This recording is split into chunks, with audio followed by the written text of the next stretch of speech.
नमस्कार दोस्तों, बहुत बहुत स्वागत है आप सभी का हमारी 2 मिनट स्टोरी में। दोस्तों, बहुत ही खास, बहुत ही प्यारी कहानी आप सबके बीच में लाई हूँ। प्लीज आप लोग पूरी कहानी सुनिएगा, बताइए कहानी कैसी लगी। मैं नई नई कहानी आप लोगों के बीच में इसलिए लेके आती हूँ, आपका और हमारा संबंध बना रहे और नई बातों की जानकारी। कुछ जो कहानियाँ होती हैं हमारी, ज़्यादातर से सच घटनाओं पर होती हैं, कुछ पौराणिक होती हैं। सुनी सुनाई कहानियों पर मैं ज़्यादा विश्वास नहीं करती। मैं बहुत कम सुनी सुनाई कहानियाँ आप सबको बीच ले आती हूँ। एक पति घर वापस लौटा, थका मादा यात्रा से, प्यासा था, थका था। आकर बिस्तर पर बैठ गया। उसने अपनी पत्नी से कहा कि पानी ले आ, मुझे बड़ी प्यास लगी है। पत्नी पानी लेकर आई। उसकी नींद लग गई तो पत्नी रात भर पानी का गिलास लिए खड़ी रही बिस्तर के पास, क्योंकि उठाए तो ठीक नहीं, नींद टूटेगी। खुद सो जाए तो ठीक नहीं, पता नहीं कब नींद टूटे और उसका पति उसे पानी मांगे, क्योंकि पति प्यासा सो गया है। तो रात भर गिलास लिए खड़ी रही। उसने कहा, पागल, तू सो क्यों नहीं गई?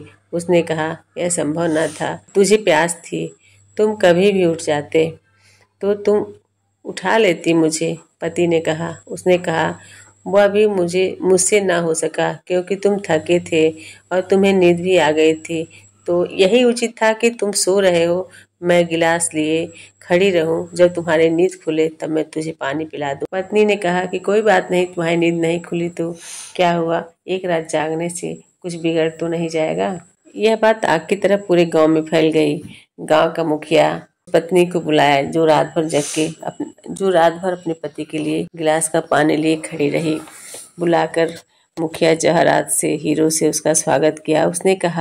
उसने कहा कि ऐसी प्रेम की धारा मेरी इस राजधानी में थोड़ी भी बहती है तो हम अभी मर नहीं गए, अभी हमारी संस्कृति का प्राण जीवित है, स्पंदित है।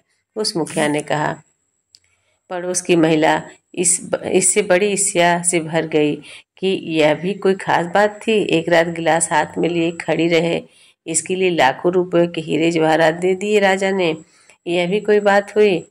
उसने अपने पति से कहा कि देखो जी, आज तुम थके मादे होकर लौटना, आते ही बिस्तर पर बैठ जाना, पानी मांगना, मैं पानी लेकर आ जाऊंगी, लेकिन तुम आंख बंद करके सो जाना और मैं खड़ी रहूंगी रात भर, और सुबह जब तुम्हारी आंख खुले तो तुम इस तरह के वचन मुझसे बोलना कि तू क्यों रात भर खड़ी रही, तू उठा लेती।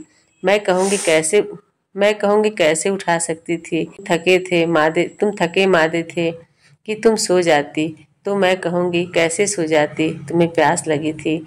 और इतने जोर से यह बात फैलनी चाहिए कि पड़ोस में लोगों को पता चल जाए, सुनाई पड़ जाए, क्योंकि यह तो हद हो गई। जरा रात भर और किसको पक्का पता है कि खड़ी भी रही कि नहीं, क्योंकि रात सो ली हो, झपकी ले ली हो और फिर सुबह उठाई हो और बात फैला दी हो, मगर हमें भी यह सम्राट से पुरस्कार लेना है। पति सांस थका मादा वापस लौटना पड़ा उसको अपनी पत्नी के लिए।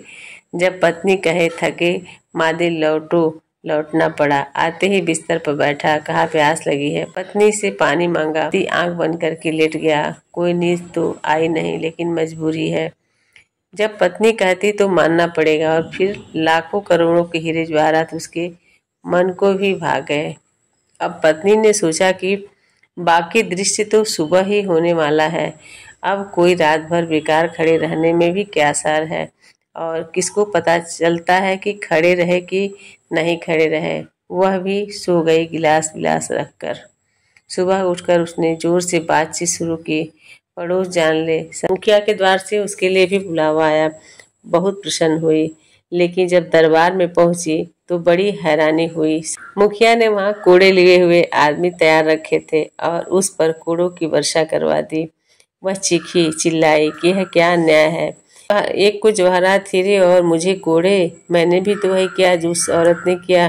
मुखिया ने कहा, किया वही है, हुआ नहीं है, और होने का मूल्य है, करने का मूल्य नहीं है, और जीवन में यह रोज होता है। अगर हृदय में स्पंदन न रहा हो तो तुम कर सकते हो, लेकिन उस करने से क्या अर्थ है। सारे मंदिर मस्जिद गिरजा गुरुद्वारे कह रहे हैं धर्म क्रिया कांड है, हो नहीं रहा है। गीता पढ़ी जा रही है, की जा रही है, हो नहीं रही है। तुमने सुन लिया है कि गीता को पढ़ने वाले पाप से मुक्त हो गए, मोक्ष को उपलब्ध हो गए। तुमने सोचा हम भी हो जाएं। तुमने भी पढ़ ली, लेकिन तुम्हारा पढ़ना उस दूसरी पत्नी जैसा है। तुम परमात्मा को धोखा न दे पाओगे। साधारण मुखिया भी धोखा न खा सका। वह भी समझ गया कि घटनाएं रोज नहीं घटती और पड़ोस में ही घट गईं और वहीं की वहीं घटी, बिल्कुल वैसी ही घटी। यह तो एक नाटक हुआ। दोस्तों, जीवन पुनरुक्त नहीं होता। हर भक्त ने परमात्मा की प्रार्थना अपने ढंग से की है, किसी और के ढंग से नहीं। हर प्रेमी ने प्रेम अपने ढंग से किया है। मजनू और सीरी और फरियाद उनकी किताब रखकर और पन्ने पढ़ पढ़कर और कंठस्थ कर कर करके प्रेम नहीं किया जाता। कोई जीवन नाटक नहीं है कि उनमें पीछे प्रामटर देखकर हम भी वही कहे चले जा रहे हैं। तुम उसे पुनरुक्त करके खराब कर लोगे। गीता तुम 1000 दफे पढ़ लो, लेकिन जैसे अर्जुन ने पूछा था वैसी जिज्ञासा न होगी, वैसी प्राणपण से उठी हुई मुमुक्षा न होगी। तो जो कृष्ण को सरल हुआ कहना, तो अर्जुन को संभव हुआ समझना, वह तुझे न घट सकेगा। अब यह कहो जीवन जीवन है, तुम उसे पुनरुक्त करके खराब कर लोगे। गीता तुम 1000 दफे पढ़ लो, लेकिन जैसे अर्जुन ने पूछा था वैसी जिज्ञासा न होगी, वैसी प्राणपण से उठी हुई मुमुक्षा न होगी। तो जो कृष्ण को सरल हुआ कहना, तो अर्जुन को संभव हुआ समझना, वह तुझे न घट सकेगा। दोहराया जा ही नहीं सकता। जगत में कुछ प्रत्येक घटना अनूठी है, इसलिए सभी रिचुअल, सभी क्रियाकांड धोखाधड़ी है, पाखंड है। तुम भूल कर भी किसी की पुनरुक्ति मत करना, क्योंकि वही धोखा आ जाता है। प्रामाणिकता खो जाती है। प्रामाणिक के लिए मुक्ति है, पाखंड के लिए मुक्ति नहीं।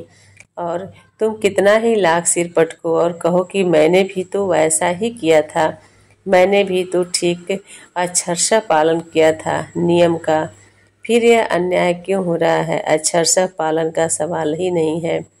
अपने ईश्वर को अपने तरीके से भजो,